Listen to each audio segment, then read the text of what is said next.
ఎంతో మంది ఎన్నో మాటలు అన్నారు, ఎన్నోసార్లు అవమానించారు. చిన్న పెద్ద అని తేడా లేకుండా గుండెకు గుచ్చుకునే మాటలు మాట్లాడారు.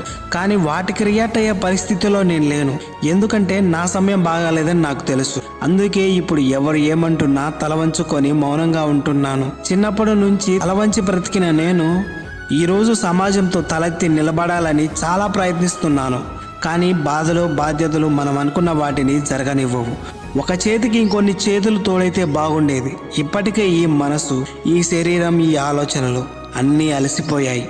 ఇక ఏం చేయగలం? చివరికి దేవుడి మీద భారం వేసి ఒక్కో అడుగు చొప్పున ముందుకు నడవాల్సిందే. చెప్పాలంటే జీవితంలో కష్టాలు రావడం తప్పు కాదు, ఆ కష్టాల ముందు తల వంచడం తప్పు.